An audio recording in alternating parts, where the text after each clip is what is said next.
You're listening to Commissioning Conversations, the podcast brought to you by Broadcast Intelligence.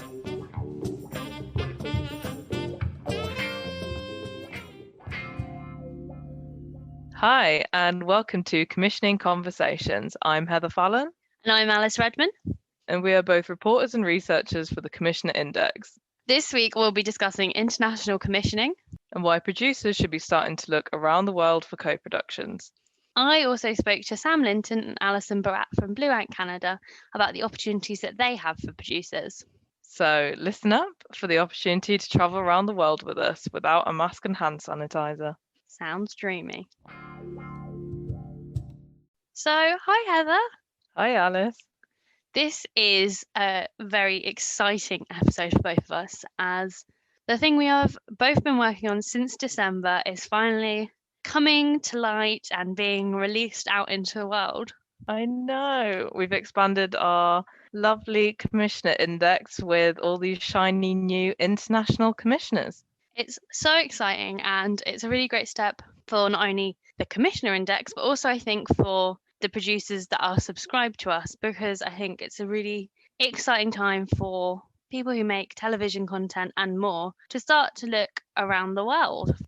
Yeah, I think expanding our index will hopefully really resonate with the whole production community. So whether you're a big indie or a small indie, there's huge expectations to create really ambitious, high-scale content, whether that's blue chip natural history programming or groundbreaking dramas, and finding co-production partners can really help get that project over the line, both budget-wise and also just creating more of a global name for yourself, which I think is particularly beneficial for smaller indies who are just trying to get like a broader reach around the world and might not necessarily be heading straight in with that huge Netflix commission off the bat.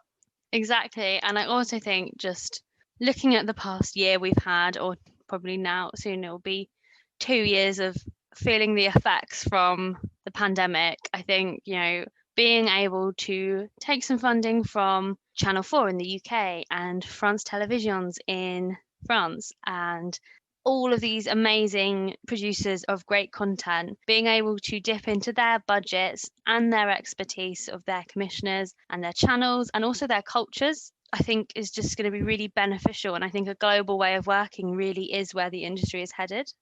Yeah, and there's some financial incentives as well.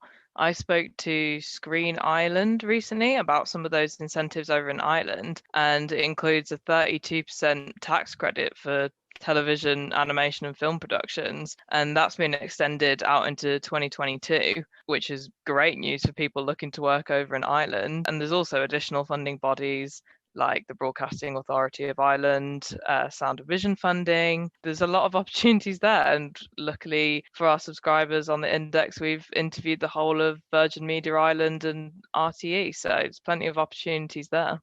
Yeah, for sure. I found the same when I was interviewing commissioners from Canada, and I found out they have kind of a similar thing there. They have a body called Telefilm Canada that offer those who are looking to co-produce with Canadian producers and broadcasters the opportunity to get access to public funding and federal tax credits and helping in that kind of way. And they also help with partnering people up with Canadian production companies who want to work with international producers. So there's lots of help and financial incentives to working internationally, and those go hand in hand really with the cultural incentives. I think that ties in quite nicely with some of the exclusive interviews we have for podcast subscribers today. Yeah, so I spoke to both Alison Barrat, who is SVP Production and Development for Love Nature at Blue Ant, and also Sam Linton, who is VP of Original Content for all of Blue Ant's Canadian channels. And there are so many opportunities kind of across just both these two commissioners. So should we have a listen to my chat with Alison first and find out some more about Love Nature? My role is I'm Senior VP of Production and Development. So, I oversee all commissioning for our global channel, which really means that, I look for projects, I help to find them, and, I oversee the production from green light all the way to delivery as well. So we are expanding, and, we do more hours each year, but I work with our in-house production companies and our independent production companies. And that's basically what I do. And what are you looking for at the minute? What's your commissioning needs? Well, right now we commission quite far out. So we're looking for projects that can deliver by the end of like 22, 23, 24. We try to commission quite far out because if you're looking for great natural history, you want to have enough time to get that seasonality, get the animal stories. So right now we're commissioning there. We look for returnable series. We look for limited series. We occasionally do one-off specials, and we also do event level programming as well. So could you give me some examples of kind of maybe some of your more important programs that really kind of encapsulate what Love Nature is about and what you kind of look for? So yeah, just to try to talk through some of those.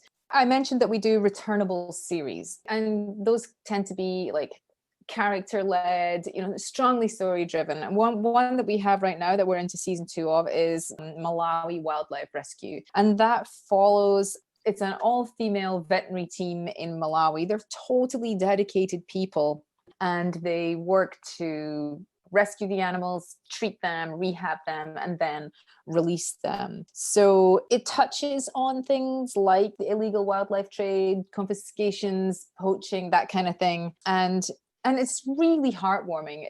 This series, Malawi Wildlife Rescue, sort of encompasses how we like human characters. So whenever we have people in our shows, we want them to be sort of really legitimate, authentic, passionate animal lovers or veterinarians or scientists, experts, that's sort of in opposition to looking for format-driven, host-led shows. That's not quite so much what we want. At Love Nature, we're really all about the kind of the authenticity of both the people and the natural world. So Malawi Wildlife Rescue did really well for us. Season 1, we're now moving on to season 2 with it, and we're excited to be working with the same characters. That's with Icon Films. And that was narrated by Helen Baxendale. And I mention that because we do look sometimes to have named narrators in our shows. That really boosts them. We whenever you can find somebody, again, also like an authentic voice, it's good. So we are also currently in production with on a 1-hour event level special show. It's about osprey, and that is a co-production with PBS Nature in the US. That film is just stunning. I've looked at some of the footage from it. It's gorgeous. It's really lovely. And the cinematographer who filmed it he's just, he lives for these birds. And so he's been filming for several years. The story is about one individual bird that just battles life right from the beginning, a real underdog story, a triumph of survival, all beautifully shot, and it's going to be lovely. So that's one that we're very excited about. In terms of limited series, so like usually for those, we look for 2 or 3 or 4 parts. We recently completed a trilogy with Mara Media, who are based in Glasgow, and that followed animal characters across their lives across the 3 parts of the trilogy. And the cinematography was wonderful. It was all subarctic creatures. So you have Arctic fox, sea otters, caribou, then all the birds that exist in that kind of subarctic region, which is a little under, we sort of under publicized, if you like. We all know what lives at the Arctic, and then we all know what lives in those temperate zones, but that subarctic area. So we got one-off behaviors that we'd never seen before, and that was narrated by Ewan McGregor, and we did a co-production there with BBC Scotland and with Arte, and that is just such a lovely, harsh feeling. Like you watch that and you think, whoa, tough lives these animals have. I mean, this is why now I see why we know that, you know, young animals die, or such a percentage of animals don't survive to adulthood. And so that was really great. We're very excited about that, but it was limited. It was a succinct 3 parts. I'll give you just a couple more. So we do tackle topics, and we like to try to do that in an honest and a, you know, straightforward way. And we did a show called After the Wildfires that looked at the awful wildfire season in Australia in 2020. And the film wasn't just a sort of drama, everything's on fire, you know, it wasn't super dramatic like that. It included obviously that, but then it took a kind of long-term view of, well, what does this mean? Like, what does the recovery look like? How do you recover from that? And so we worked with 3 different animal species there to sort of track a little bit their recovery, and the people who work with them, like absolutely dedicated people who are working to save the fire victims, and then beyond, like working to save the ecosystem and to rebuild it, and to say, how do we cope if this is this the new normal? Is this what we're always going to have, or what does this mean for our planet? So we took an individual event and you know, extrapolated that into a kind of global story. So it was that's a tough topic, but we like to meet those head on, and, you know, not over dramatize them, not underplay them, just like this is what it is. Let's take a look at it and see how this works. And then lastly, a very different type of one-off special was a film that we made with the German company Taglicht, and that was A Bee's Diary, which I really loved because, you know, especially something like a bee, you look at these little social animals and you forget that they're all individuals. They have their own lives. And so to be able to pick one bee out of a hive and follow the story of that bee. So it was so lovely because each bee might fly out into the rain, but only one of them might get stranded, or only one of them might not find shelter. So by taking a bee as an individual, it really opened up the lives of all bees. It was also written in the first person. So we had this first person narration. It was this lovely, super story of a bee's life. And it was just great. So I really like that as well. That sounds amazing. Yeah, to make that work, I mean, I should say, to make that work, the set building that went on, the invention of the cameras, like, you know, it was really a technical triumph to do that. The team spent, you know, so long with specialty equipment to really see an individual bee, and it was great. That's a great interview. Love Nature are such a global brand, and I expect there will be so many opportunities for our subscribers that are in specialist factual, nature and wildlife programming. Yeah, for sure. It's just really exciting to speak to someone who's behind a lot of great nature content. And if you are elsewhere in factual, then Sam Linton has you covered conveniently. Sam commissions for the Canadian channels Cottage Life, Makeful, Smithsonian Channel Canada, and a channel called T&E. So she is covering a lot and looking for a lot of content. I spoke to her for ages, so we're just going to include a snippet of her talking just about the channels T&E, Cottage Life, and Makeful. And she said some really interesting things kind of in the middle of it, all about how she likes to work with formats, which I think formats are also a really interesting way to work on the international market. So obviously, you know, we didn't touch on a few of her other channels under her remit. However, her full profile is on the Commissioner Index if you are interested, and you can find that at broadcastintel.com. Well, I'm sure our listeners are very eager to hear what she has to say.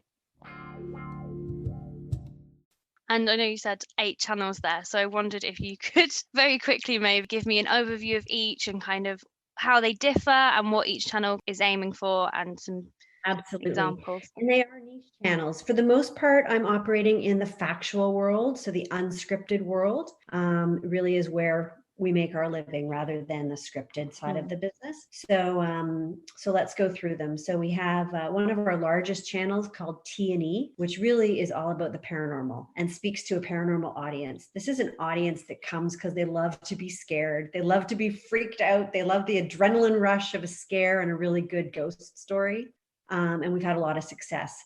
They have a voracious appetite for this stuff, and they gobble it up. They want tons of shows that really scare them. They are believers. They believe in another realm. They believe something is out there. So they watch these shows to kind of reinforce that belief. So that's that audience. Very, very fun to work on that channel.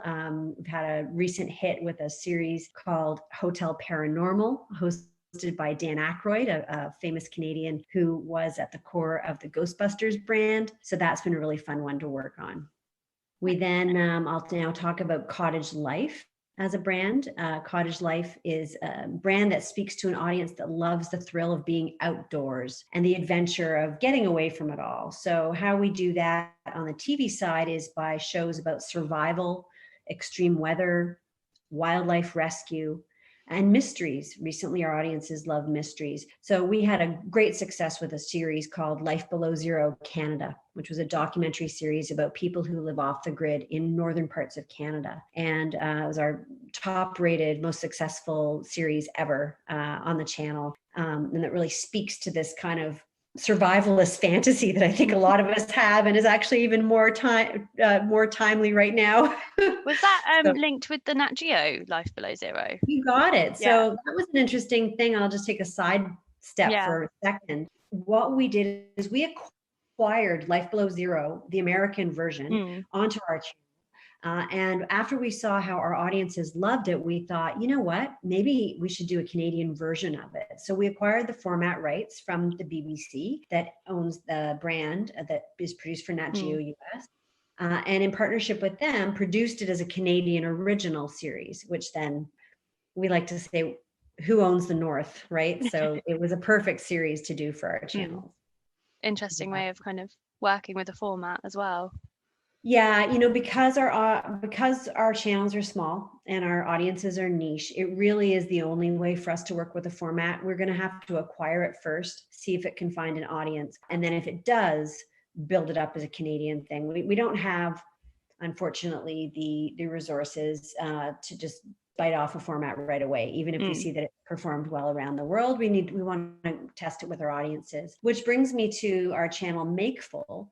And that's exactly what we did recently with a wonderful UK show. I don't know if you're familiar with the Landscape Artist of the Year show that Storylab does. And again, we acquired that. We did Landscape Artist of the Year, and we acquired Portrait Artist of the Year from the UK. And wow, our audiences loved it. So we did our own version, Landscape Artist of the Year Canada, which basically challenged amateur artists to paint Canadian landscapes. So again, it just totally made sense. And this speaks to the reason our audiences love shows like that is they're, you know, a young millennial demographic of women that love to be creative, and they watch the channel to inspire them and figure out ways that kind of like spark off their creativity. It was interesting in the beginning. We wondered, okay, how, you know, do we want to offer shows about like project-based stuff like knitting or scrapbooking? And we realized really quickly that this audience goes to YouTube for things like how to stitch new stitch and knitting. But what they want to do on the TV side is really look at it as a general entertainment and something that pulls them into the excitement of the creative spirit. So we did Landscape Artist of the Year, as I mentioned. We also did a co-production with Netflix called Blown Away, which was extremely successful for us and for Netflix. And that was a competition series about glass blowing, which was just this quirky, you know, craft where the characters were great. What's better that when you fail with a glass blowing, it breaks? That couldn't be better television. So that was really fun to work on. Yeah, so it was really lovely to learn from Alison about how she runs a brand that is truly international, and to hear from Sam about running channels that are very Canadian and very niche in what they're looking for. Yeah, they seem like two really, really great commissioners. Yeah. So obviously we didn't just limit ourselves to Ireland and Canada. We also covered an amazing range of countries. We have spoken to commissioners from France, from Finland, Australia, Spain, Italy, and, you know, wherever there's a co-production opportunity, I think we might have sniffed it out. So I'd like to know, Heather, like, what are some of the interesting things you found out during your research into international commissioning and speaking to some international commissioners? I think probably the main thing I've learned, and I think you'd agree with me on this, during the process was just how keen commissioners are for co-productions. So it's not just producers that are in need of co-financing. And the other thing that surprised me was just the sheer range of genres and subjects where the opportunities lie. So I think when you think of international co-productions, you often think of these huge budget projects like It's a Sin with Channel 4 and HBO Max, or blue chip series like Perfect Planet with ZDF and the BBC. But actually, there's so much more space for smaller projects and factual series and entertainment shows that really surprised me going forward with this. And I think there's a lot of room to grow new original ideas, not just established IP. And there's just a lot more opportunities for smaller indies than I realized. Yeah, I definitely agree. I think one of the most surprising things I found was when I was speaking to Alan Sim, who commissions for Elisa Vide Viaplay in Finland, was that he was explaining to me that language is really less of a barrier. And I think across the board, I found that, because going into this, thought maybe, we'll find the most opportunities with Canada and Australia and things like that, where it's, English language territories, but it actually wasn't. And Alan gave the example of Man in Room 301, which was produced by Wall to Wall and Warner Bros. Finland, and it was written by a UK writer, and the Warner Bros. Team in Finland then translated it then to be made for Elisa Vide. So, language, less of a barrier. Yeah, I think programs like The Killing way back in, I think it was 2007, really cleared some boundaries there in terms of language and just demonstrated that if it's a good show, people will deal with the subtitles on the bottom of their screen if they're invested enough.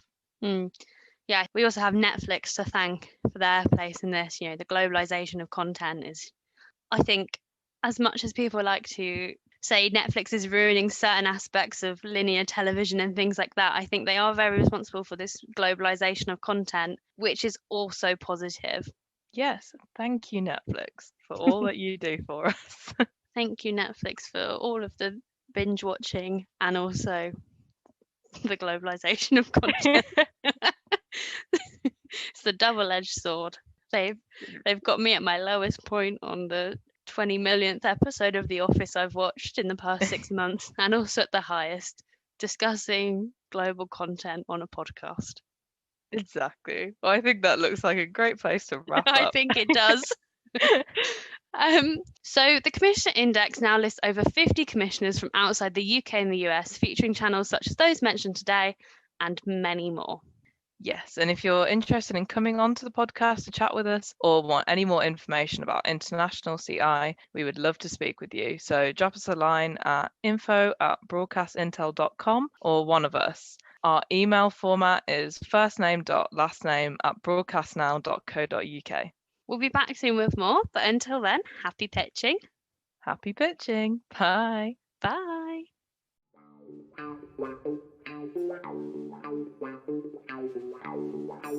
Thanks for listening to Commissioning Conversations. We'll be releasing new episodes every other week, and you can find us on Spotify, Apple Podcasts, YouTube, and at broadcastintel.com.